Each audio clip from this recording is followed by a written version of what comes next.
y mandamos a compartir pantalla. Compartir. Compartir sonido y vamos con el videíto.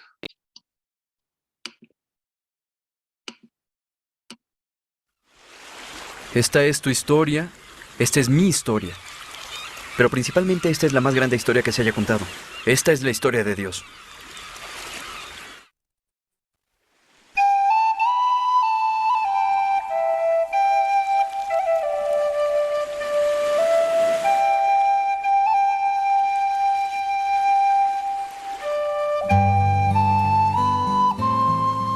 Jesús y sus discípulos salieron hacia las aldeas de Cesarea de Filipo. En el camino les preguntó: ¿y quién dicen que soy yo? Unos dicen que Juan el Bautista, otros que Elías y otros que uno de los profetas, contestaron. ¿Y ustedes, quién dicen que soy yo? Jesús les ordenó que no hablaran a nadie acerca de él. Luego comenzó a enseñarles: el Hijo del Hombre tiene que sufrir muchas cosas y ser rechazado por los ancianos, por los jefes de los sacerdotes y por los maestros de la ley. Es necesario que lo maten y que a los 3 días resucite. Habló de esto con toda claridad. Pedro lo llevó aparte y comenzó a reprenderlo. Pero Jesús se dio la vuelta, miró a sus discípulos y reprendió a Pedro. «Aléjate de mí, Satanás. Tú no piensas en las cosas de Dios, sino en las de los hombres». Entonces llamó a la multitud y a sus discípulos y les dijo: «Si alguien quiere ser mi discípulo, que se niegue a sí mismo, lleve su cruz y me siga. Porque aquel que quiera salvar su vida la perderá. Pero el que pierda su vida por mi causa y por el Evangelio la salvará. Porque ¿de qué sirve ganar el mundo entero si se pierde la vida? ¿O qué se puede dar a cambio de la vida? Si en esta generación adúltera y pecadora se avergüenzan de mí y de mis palabras, también el Hijo del Hombre se avergonzará de él, cuando venga en la gloria de su Padre con los santos ángeles». Sesión 25. Jesús, el Hijo de Dios.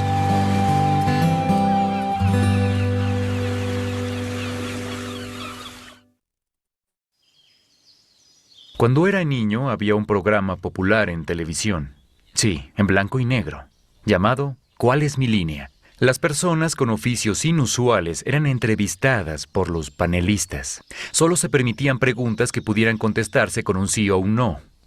Al final de las preguntas, los panelistas intentaban adivinar la ocupación del concursante. También había invitados misteriosos. Por lo general se trataba de una persona famosa como Alfred Hitchcock o Groucho Marx. Los panelistas tenían que usar máscaras y los invitados de forma habitual disfrazaban su voz. Este capítulo de la historia podrá ser titulado ¿Cuál es mi línea? Jesús es el invitado con el oficio inusual. Los panelistas son los discípulos, los líderes religiosos y las personas desde Galilea hasta Jerusalén. Como verás, una cosa es que te impacta en todas las enseñanzas de Jesús, pero su principal ocupación no es la de maestro. Una cosa es que te sientas cautivado por las sanidades que llevó a cabo, pero su principal ocupación no es la de doctor. Incluso puedes sentirte inspirado por cómo vivió su vida y amó a las personas, pero su principal ocupación no era la de ser un buen tipo todo el tiempo. Todas esas cosas se suman a la evidencia de su verdadera ocupación. ¿Cuál es el oficio de Jesús? Comencemos con los discípulos. Jesús les dice: ¿quién dice la gente que soy yo? Unos dicen que Juan el Bautista, otros que Elías y otros que uno de los profetas. Contestaron. ¿Y ustedes, quién dicen que soy yo? Tú eres el Cristo, afirmó Pedro. Marcos 8, 27, 29. Pedro contestó correctamente, pero la descripción de trabajo del Mesías no era del todo exacta. Jesús comenzó a enseñarles: el Hijo del Hombre tiene que sufrir muchas cosas y ser rechazado por los ancianos, por los jefes de los sacerdotes y por los maestros de la ley. Es necesario que lo maten y que a los 3 días resucite. Marcos 8:31. A Pedro no le gustó la idea y decide reprender a Jesús. Y Jesús le responde: aléjate de mí, Satanás. Tú no piensas en las cosas de Dios, sino en las de los hombres. Él le dijo a Pedro que estaba 100% basado en la historia secundaria y no veía el plan de la historia primaria. Luego Jesús va a Jerusalén. Los líderes religiosos y los ciudadanos comunes son ahora los panelistas. Jesús va durante una fiesta popular para el pueblo judío llamada la Fiesta de los Tabernáculos, lo que significaba que la ciudad estaba llena de personas. La gente comenzó a adivinar la ocupación de Jesús. Algunos dijeron, es un buen hombre. Otros señalaron, no, engaña a las personas. Pero a la mitad de la fiesta Jesús se levanta y comienza a enseñar. Y hacen la pregunta, ¿cómo este hombre tiene tanta sabiduría sin haber sido instruido? Una buena pregunta que exige una buena respuesta.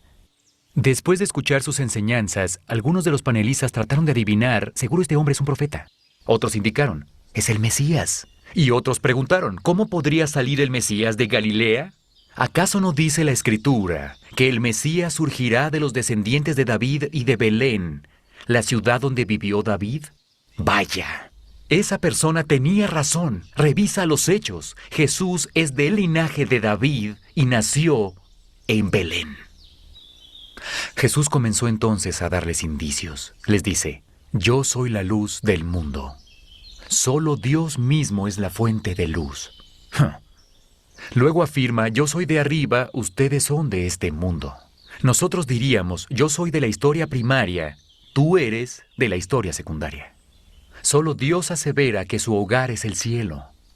Alguien preguntó sarcásticamente, ¿eres mayor que nuestro padre Abraham? ¿Quién te crees que eres? Jesús replicó, Abraham, el padre de ustedes, se regocijó al pensar que vería mi día, y lo vio y se alegró. Ese fue el día en que Dios le dijo a Abraham en sueños que a partir de su nación serían benditas todas las personas. Jesús es esa bendición. Luego Jesús les soltó la bomba. Ciertamente les aseguro que antes de que Abraham naciera, yo soy. Juan 8:58. Jesús no solo está diciendo que Él ya existía antes de Abraham, sino afirma ser el gran yo soy. ¿Recuerdas que hablamos en el Antiguo Testamento de que Moisés fue a Egipto para liberar al pueblo? Moisés le pregunta a Dios, ¿quién debo decir que me envía? Dios le contesta, diles que yo soy, te envía. Ese es el nombre de Dios, Yahvé, Jehová. Las personas querían apedrear a Jesús. Ahora avancemos a la fiesta de la Pascua. Esta es la más antigua de todas las fiestas judías. Tal celebración conmemora el día en que el ángel del Señor pasó de largo las casas de las familias hebreas con hijos varones porque la sangre del cordero estaba sobre el dintel de las puertas de sus casas. Jesús se presenta en Jerusalén justo antes de que comience la fiesta. Es seguro que los panelistas se están acercando. Antes de entrar a Jerusalén, envía a sus discípulos al pueblo a buscar un asno. Ellos no saben por qué, pero lo hacen. Jesús se sube al asno y entra a Jerusalén. ¿Qué intentaba decir? ¿Cuál es la clave que estaba dando? El profeta Zacarías del Antiguo Testamento nos dijo que el Mesías vendría y haría justo eso. Escucha sus palabras. Alégrate mucho, hija de Sión. Grita de alegría, hija de Jerusalén. Mira, tu rey viene hacia ti, justo, salvador y humilde. Viene montado en un asno, en un pollino, cría de asna. Zacarías 9:9. Las personas debieron entender esto porque ponían ramas de palmera frente a él en forma de alfombra en el camino hacia Jerusalén. Algunos simplemente ondeaban sus ramas. Y cuando lo hacían gritaban, lo que Zacarías sugirió que debían gritar. Hosana, bendito el que viene en el nombre del Señor, bendito el reino venidero de nuestro padre David, Hosana en las alturas, Marcos 11:9-10. Esas frases indicaban abiertamente que Él es el Mesías. Recuerda que la palabra hebrea para Mesías se usaba al fin de designar a los reyes de Israel y significaba ungido. La ocupación de Jesús era entonces sentarse en el trono de David. Hosana en hebreo significa salvar. Aún así la gente preguntaba, ¿quién es este? La respuesta de muchos fue, Él es Jesús, el profeta de Nazaret, en Galilea. Muchas personas le asignaron su título, el Mesías. Muchas personas aún no tenían idea, pero ninguno adivinó su verdadera ocupación. Nadie sabía lo que este Mesías debía hacer. Tal vez pensaron que el Mesías vendría para convertirse en su rey y restaurarlos a la grandeza política por encima de Roma. Un logro de la historia secundaria muy pequeño. Pero Dios tenía un plan más grande para Jesús. Una gran misión de la historia primaria. Al primer grupo que le habló abiertamente fue a sus discípulos. Les indicó: me condenarán a muerte y me entregarán a los gentiles. Se burlarán de mí, me escupirán y me matarán. Pero a los 3 días resucitaré. Se los dijo claramente, pero creo que no les llegó al alma. ¿Cuál es el oficio de Jesús? Ahora tú eres el panelista. ¿Qué piensas? Ahora conocemos todo el plan de Dios. Él envió a su Hijo, que estaba a su lado en la historia primaria, a bajar a la historia secundaria a fin de representarnos. Todo en la vida y las historias de Israel apuntaban a su venida. El plan de Dios es que Él muera. Va a pagar por nuestros pecados para que podamos estar bien con Dios y volvamos a tener una relación personal con Él, como la tenían Adán y Eva antes de la caída. Él es el Cordero sin mancha, que murió 1.000.000 de veces en todos esos sacrificios de Israel. Es Dios. Es el Cordero de Dios que se ofreció por nuestros pecados. Ese es el oficio de Jesús, y lo vas a entender en el siguiente capítulo. Discusión del DVD. Por favor, vea la...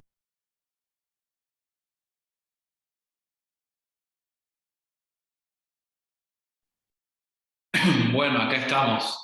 Este es el tercer o cuarto episodio que hablamos ya de la vida de Jesús acá en la tierra. Y las cosas se empiezan a poner tensas. Se siente la tensión en el aire, se empieza a respirar, porque como veníamos hablando, Jesús nació, vino a la tierra, se cumplieron los tiempos perfectos de Dios, y este era el momento para que venga el Mesías. Este momento hace 2000 años aproximadamente.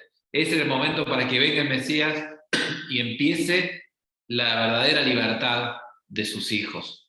Pero no solo eso, sino que después vimos cómo tuvo su infancia, cómo empezó el ministerio, y la clave que era responder a la pregunta: ¿quién soy yo y quién es Jesús? No sé si se acuerdan de ese estudio, hablamos mucho de que Dios le dijo: este es mi hijo amado, y ser hijo no hay mayor título que ser hijo. Y también a cómo respondamos a la pregunta ¿quién soy yo? Va a determinar mucho de nuestro día a día, nuestra vida, cómo vivimos, cómo nos movemos, nuestra estabilidad emocional y tantas otras cosas. Depende de cómo respondemos a la pregunta ¿quién soy yo? Y también, ¿quién es Jesús? Responde dónde vamos a pasar toda nuestra eternidad. Ni más ni menos que como respondamos a esa pregunta, ¿y quién es Jesús para nosotros? Es una cuestión de vida o muerte realmente. Es una cuestión de vida o muerte. Y el episodio anterior habíamos hablado de la parte de Jesús como maestro, y dividido en dos este ministerio de Jesús, en la parte más ascendente en cuanto a popularidad y en la parte descendente, ya cuando todos los líderes lo quieren matar y todo eso.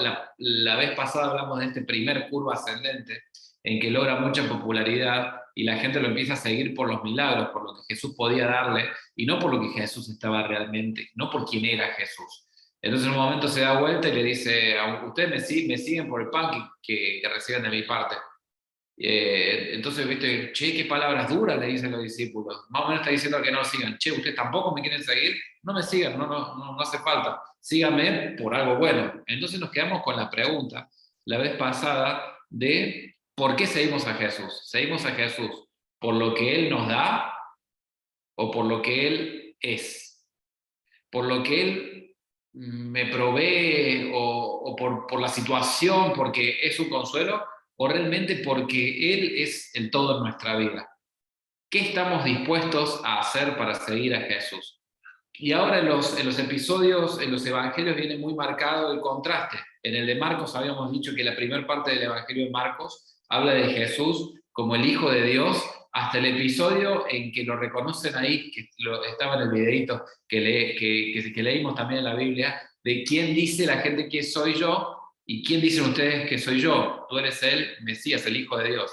Se llega a esa conclusión, bien sacada la conclusión, pero a partir de ahí Jesús se empieza a referir a sí mismo como el Hijo del Hombre, un título profético que apuntaba a la solución definitiva y no tan solo a parchar los problemas así como atando con alambre, ¿viste? Como el dicho de acá de Argentina, estamos todos con alambre. No atar con alambre, sino una solución definitiva. Y empezamos a ver cómo a partir de ahora Jesús empieza a perder popularidad, sobre todo con los líderes religiosos, empieza a haber mucha oposición. El Evangelio de Juan en esto es clarísimo. Empiezan a indagarse por qué con qué poder hace sus milagros. Empiezan a indagar qué es porque lo que le da poder. Empiezan a indagar y a ver, che, ¿quién es este? Y cuando Jesús empieza a decir, che, yo soy, cuando dice Jesús yo soy, para nosotros por ahí no entendemos mucho, pero el yo soy de Jesús era como Dios se reveló a Moisés en la zarza ardiente, en el capítulo 4 o 5, allá como hace 5 o 6 meses cuando empezamos el estudio, el yo soy es yo soy el que soy. Yo soy el que existía, el que existo y el que... mi existencia no depende de nadie. Yo soy Dios, el uno. Y cuando Jesús estaba diciendo yo soy y diciendo todas las cosas que él era a lo largo del Evangelio de Juan, él dice 7 cosas que es, estaba diciendo yo soy Dios. Y llega al punto ese en que le preguntan, antes que Abraham sea, yo soy. Y ahí todos agarraron la piedra porque entendían que estaba diciendo que era hijo de Dios y ellos no les entraba el concepto de que Jesús era verdaderamente el hijo de Dios y empezaron a perseguirlo para matarlo una y otra vez, hasta que, adivinen qué, en el próximo capítulo les voy a spoilear la historia. Les voy a spoilear la historia. Lo matan a Jesús, pero el spoiler es: al tercer día resucitó. In your face, muerte. Toma pa' vos, sacala a bailar. Pero bueno, ya la historia está spoileada, pero mientras tanto nos centramos en este pequeño capítulo, de estos pequeños capítulos de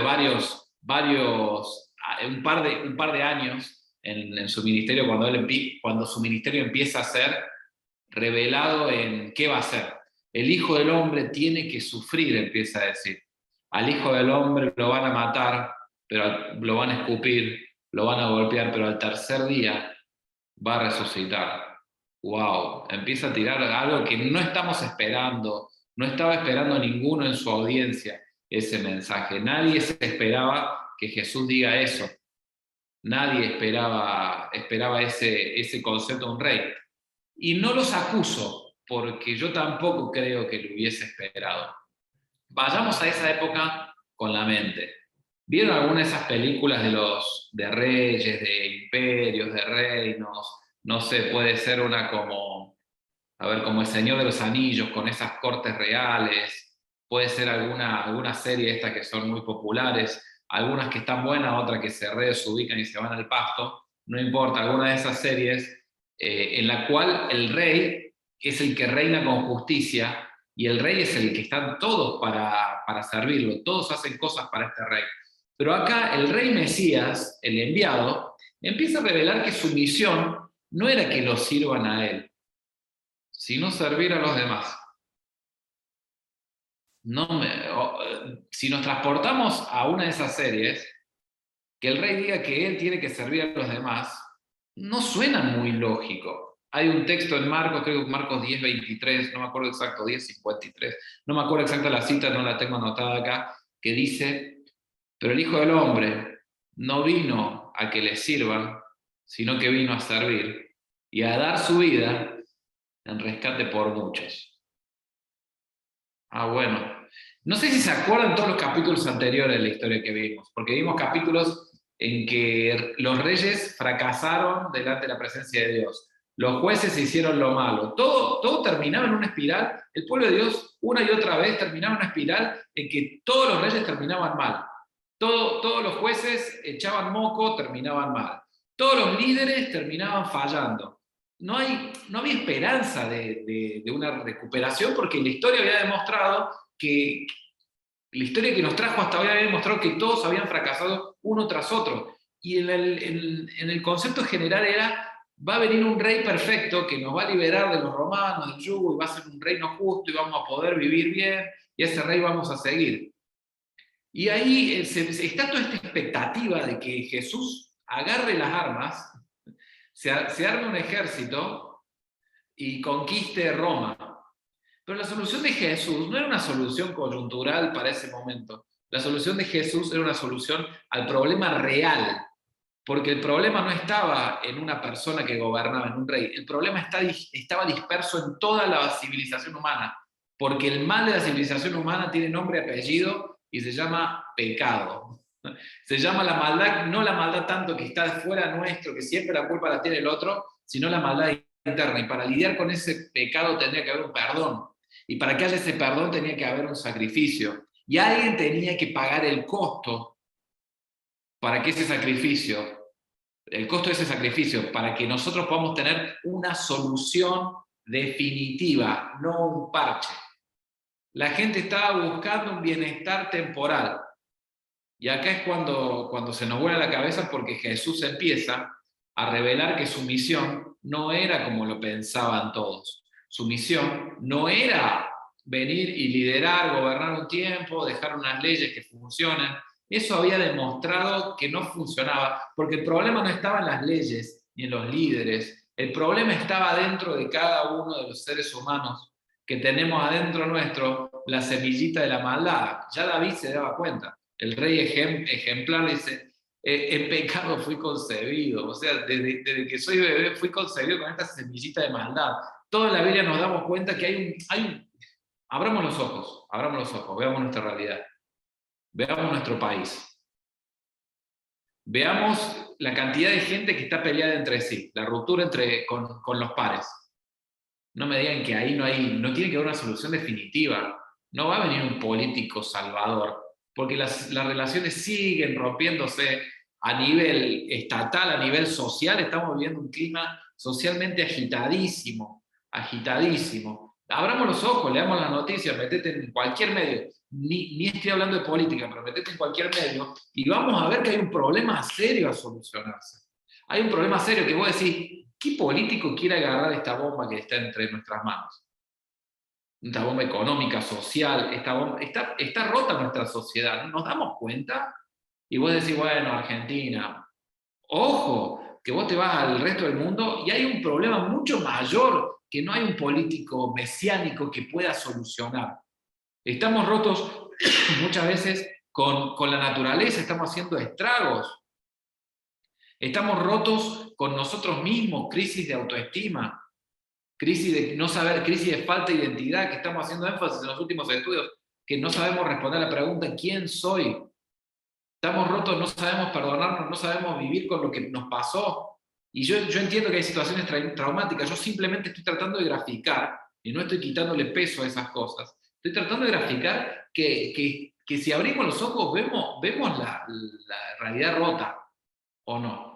Vemos países rotos, sociedades convulsionadas, relaciones rotas, relaciones con nosotros mismos rotas y mucha indiferencia para con Dios. La relación en última instancia con Dios rota. Hay un teólogo que le llama esto las 4 rupturas. La ruptura con nosotros mismos, la ruptura con el contexto, la ruptura con los demás y la ruptura con Dios. Entonces abrimos los ojos y vemos, ¿y la solución de ahora qué sería? ¿Que venga un político mesiánico? El año que viene tenemos elecciones, ni siquiera están postulados, así que puedo hablar con libertad. El año que viene tenemos elecciones. ¿En qué está la esperanza de nuestro futuro? ¿En que venga un líder que nos salve?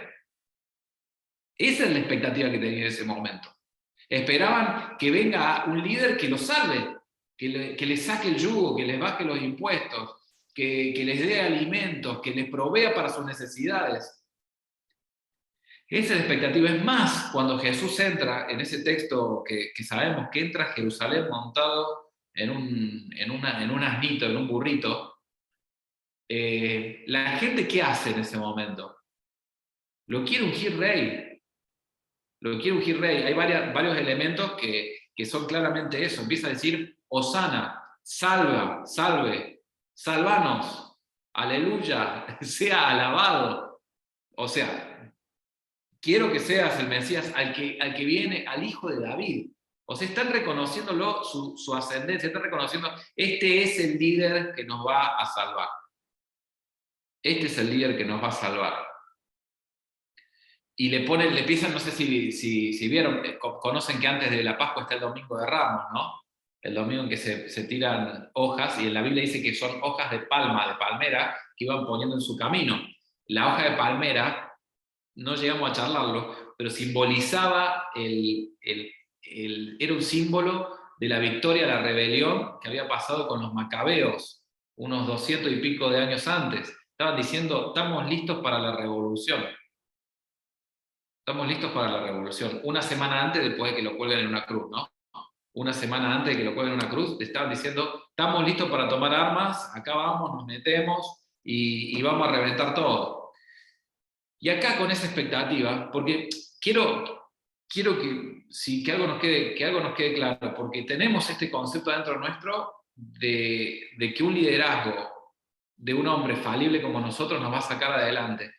Y no es para tirar mala onda, pero si no está solucionado el problema de fondo, vamos a seguir viviendo de crisis en crisis personal, crisis en crisis social, económica, política, mundial, guerras, porque la explicación dice, Santiago dice, ustedes se preguntan de dónde salen las guerras salen de su propio corazón, de la codicia que tienen. Piden y no tienen porque piden mal, piden para sus propios placeres, piden para ustedes mismos, son egoístas.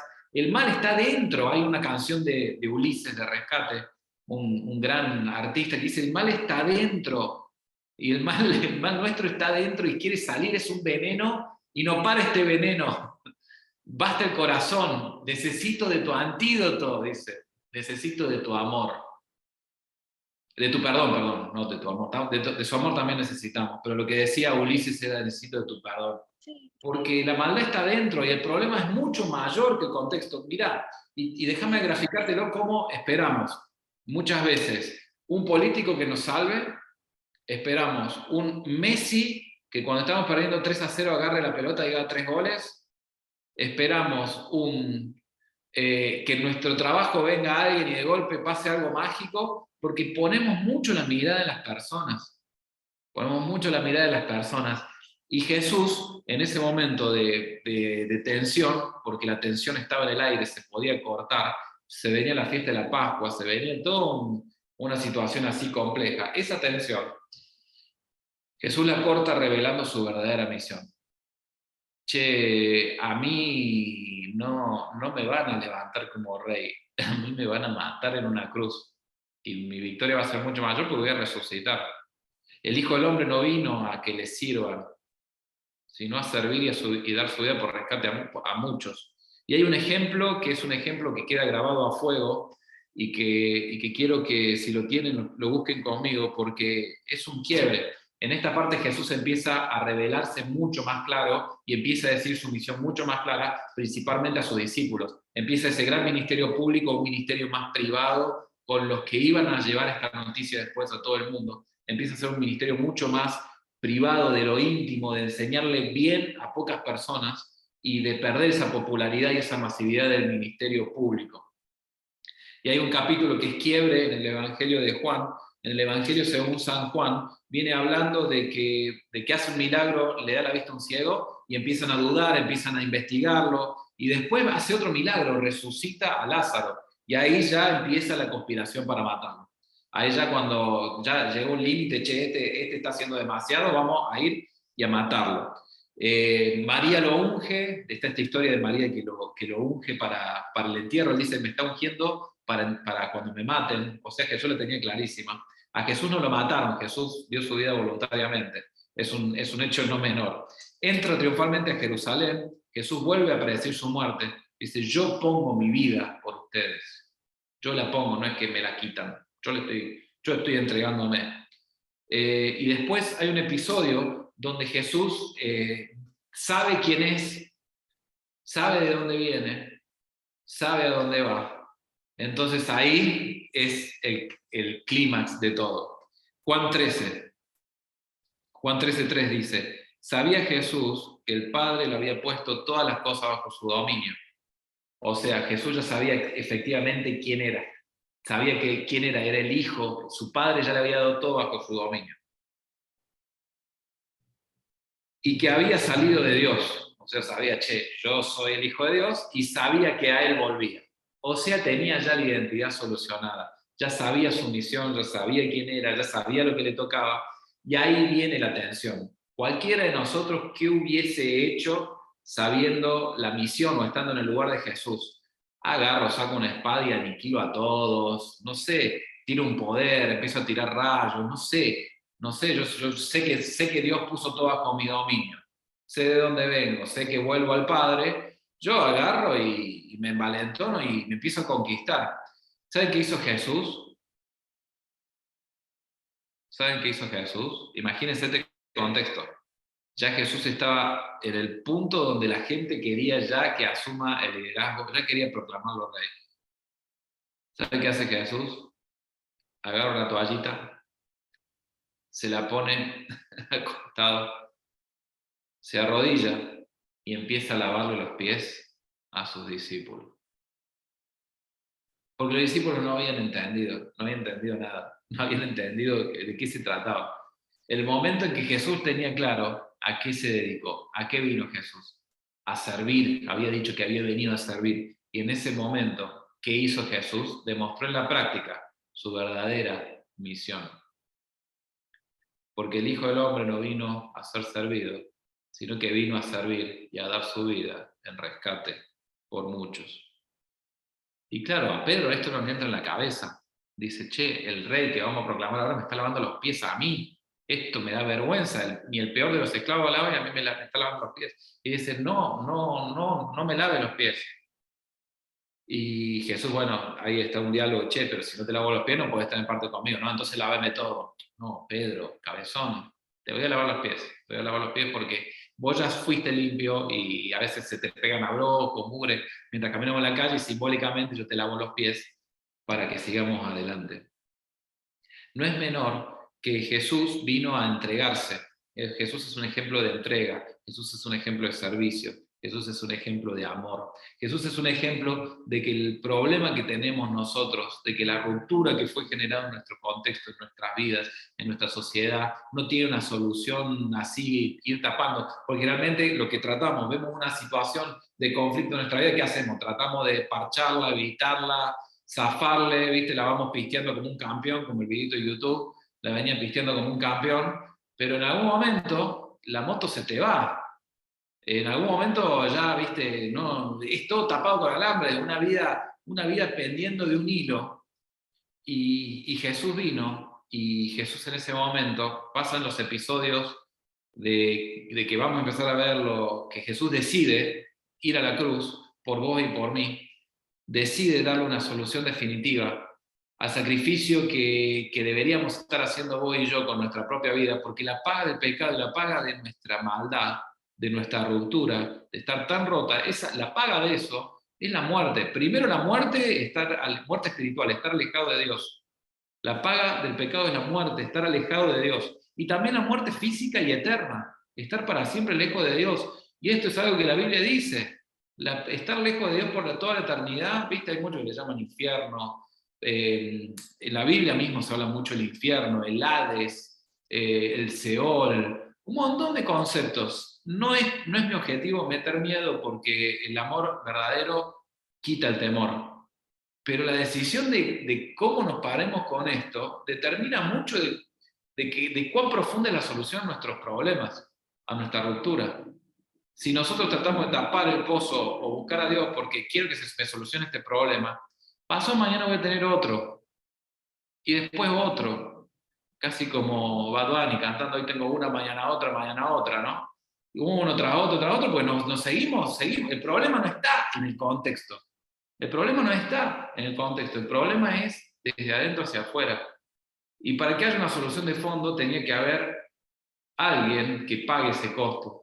Y Jesús empieza ya a irse hacia ese lado de servir y dar su vida el rescate por muchos. Se arrodilla, empieza a servir, empieza a explicar, empieza a amar, se empieza a entregar voluntariamente, paso a paso.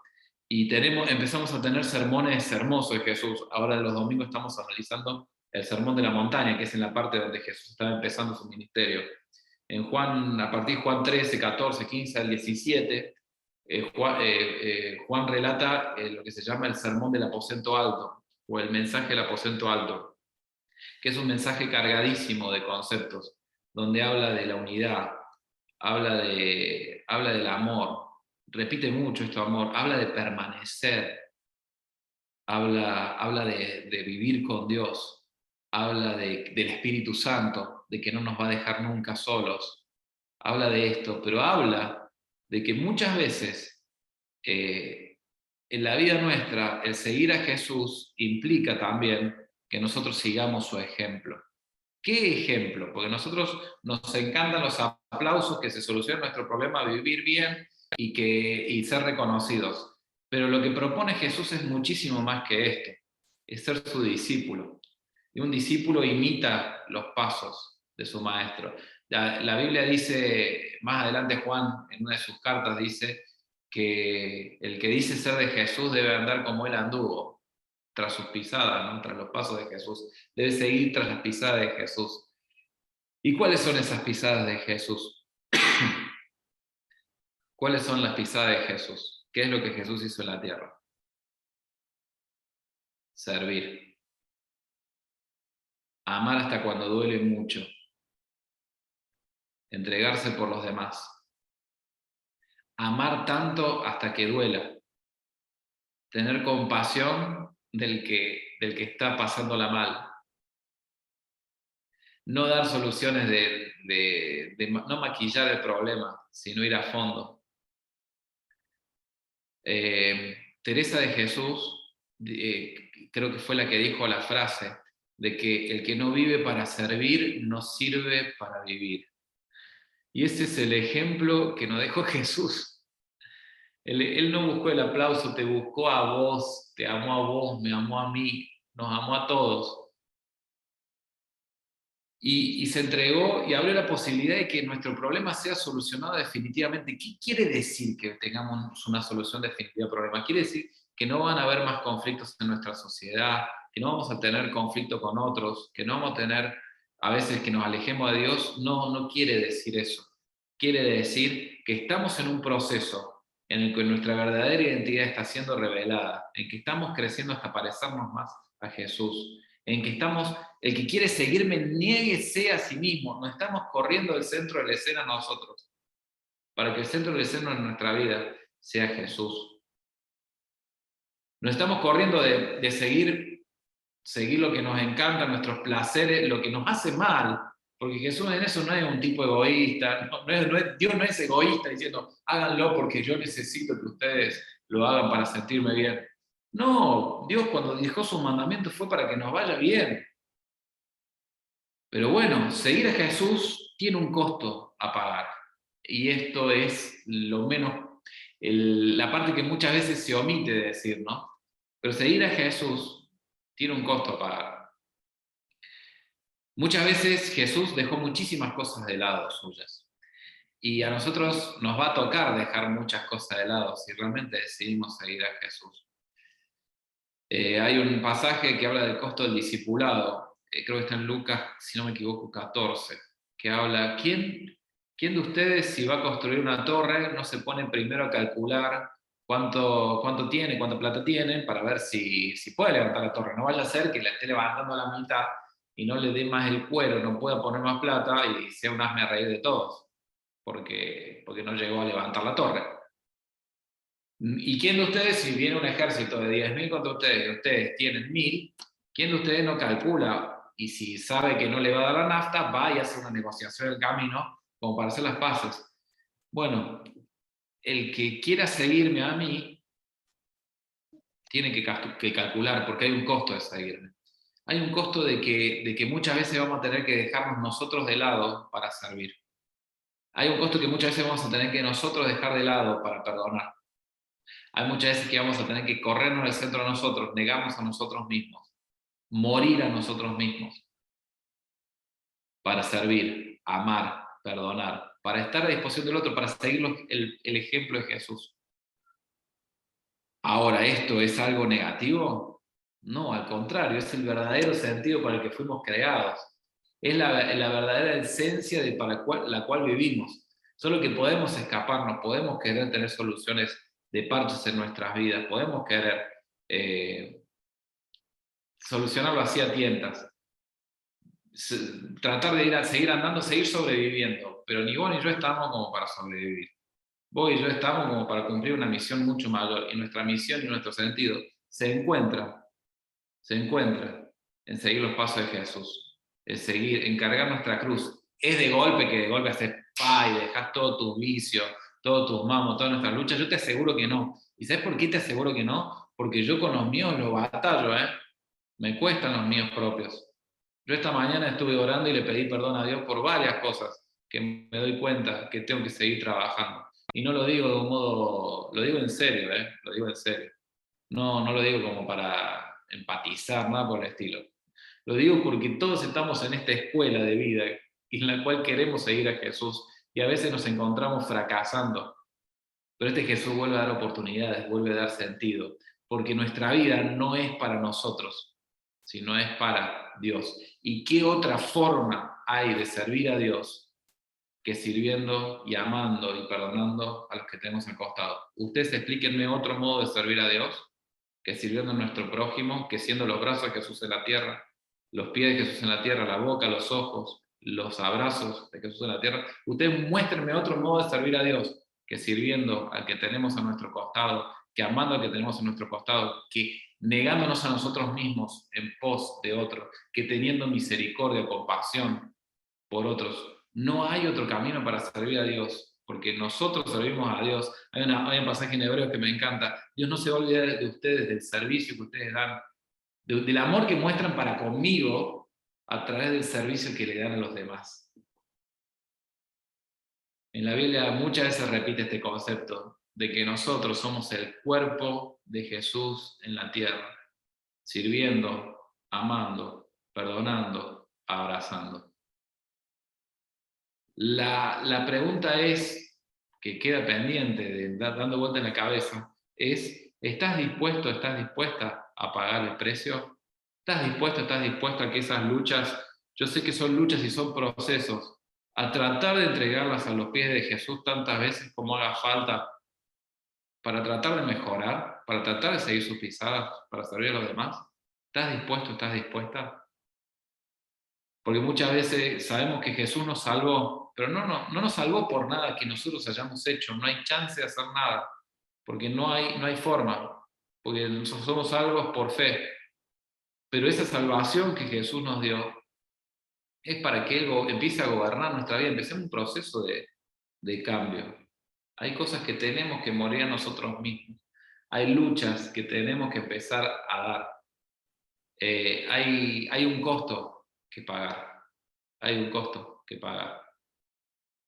Ahora, cuando Jesús, en esta dinámica de los discípulos, Jesús dice, al que deje algo por mí, yo le voy a dar 1000 veces más, no me acuerdo la comparativa, le voy a dar 100 veces más en esta tierra y en la vida que va a venir, le voy a dar la vida eterna, le voy a dar todo. No, Jesús es buen pagador en eso. Pero muchas veces nos cuesta dejarnos a nosotros de lado, corrernos del centro. Nos cuesta colgarnos en una cruz, cargar la cruz y seguir a Jesús. No vaya a ser que nos estemos engañando y creamos que estamos siguiendo a Jesús cuando en realidad estamos siguiéndonos a nosotros mismos, siguiendo nuestros propios antojos, a nuestros propios... a lo que se nos canta la gana. Una de las marcas identificativas del que sigue a Jesús, escucha su voz, escucha lo que Jesús dice y lo sigue. Reconoce la voz y lo sigue. No te estoy hablando de que tengamos que ser perfectos. De hecho, compartí un día conmigo y te vas a dar cuenta que estamos todos en el mismo camino. No estoy hablando de que tenemos que ser perfectos, estoy hablando de que tenemos que seguir esas pisadas y tenemos que desafiarnos entre todos a amarnos hasta que nos duela. Jesús amó hasta que le dolió a más no poder. Tenemos que servir. Ese es el ejemplo que nos dio. Cuando termina de lavarle Jesús los pies a sus discípulos, dice, ¿entienden esto? Le dice el versículo 17 capítulo 13. ¿Entienden lo que acabo de hacer? Van a ser felices si lo ponen en práctica. O sea, no es solo entender todo, sino llevarlo a la práctica, servir a los demás, entregarnos por los demás. El ejemplo máximo de entrega lo vamos a ver en el sábado que viene, el sábado, nada que ver, el martes que viene. Vamos a charlar el martes que viene, que es la hora más oscura de la tierra, más oscura donde Jesús se metió en la oscuridad para traernos luz. Pero Jesús es la luz, es el camino, es la verdad, es la vida, es la vid. Nosotros somos los pámpanos, estamos invitados a permanecer, a seguir, a meterle, a tropezar, pero seguir unidos a Jesús, a meterle para adelante, porque la única vida que vale la pena ser servida es la que yo no soy el centro, sino que Jesús es el centro, y la que vivo en entrega a los demás. ¿Estás dispuesto a pagar el costo? ¿Estás dispuesto a pagar el costo? Que Jesús y Dios nos guíen a hacerlo. No sé si tienen alguna pregunta, alguna duda, algo que quieran agregar, algo quizás en lo que no fui claro, o que me expresé mal, o no sé lo que. Abrimos micrófono y se puede participar abiertamente.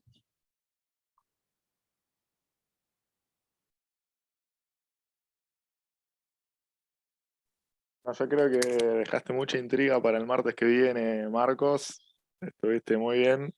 Se nota que estudiaste algo de marketing, administración de empresas. Lindo, lindo el ejemplo de un líder que fue completamente antagónico, ¿no? A todos los líderes, entre comillas, de la época. Mismo lo podemos traer a la actualidad, ¿no? Un líder que justamente hace lo contrario a lo que la mayoría cree. Ah, me parece que es algo súper interesante, y cuando hablabas de seguir el camino, ¿no? De las huellas que nos dejó marcadas, yo pensaba, mientras te escuchaba, qué loco y qué interesante, ¿no? Es como que de alguna manera tenemos el camino marcado, no es que estamos perdidos, tenemos un rumbo, tenemos un trazo ya marcado, es cuestión de seguirlo, con las dificultades que se puedan presentar en el día a día, en la vida, pero qué lindo esto de tener de que él ya nos marcó el camino y sabemos cuál es el rumbo, ¿no? Y sabemos que también no estamos solos. Me parece que es una palabra muy alentadora para mirar adelante y seguir. Sí, totalmente, totalmente. Tenemos un sentido eterno. Hace falta saber quiénes somos y meterle para ese rumbo. Totalmente. ¿Alguien quiere preguntar, opinar, tirar algo? Está la posibilidad. Y si no quiere, tampoco pasa nada. Me puedo poner a cantar una canción mientras tanto. No, mentira, no voy a ser tan malo con ustedes.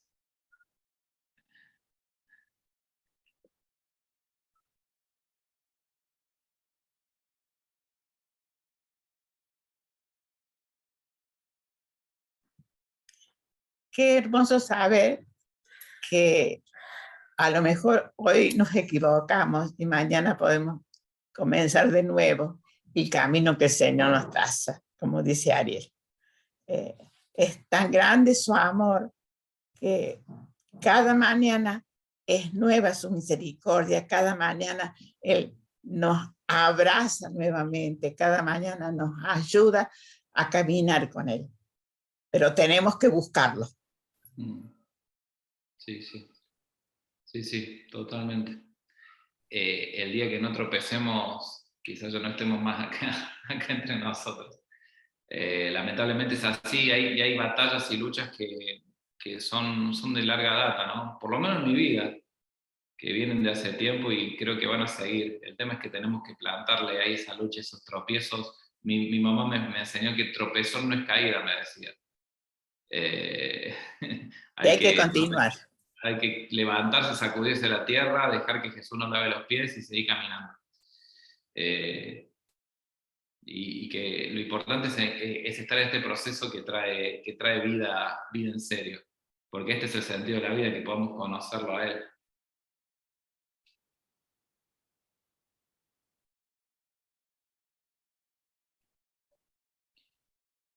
Bueno, están callados hoy, como digo, o no han habido dudas, o quedó todo poco claro. O bueno, o si no nos quedamos un poco pensando. Ustedes saben que esto también me quedo pensando yo, ¿no? Justo estoy también preparando el mensaje del domingo. Voy a grabar acá. Voy a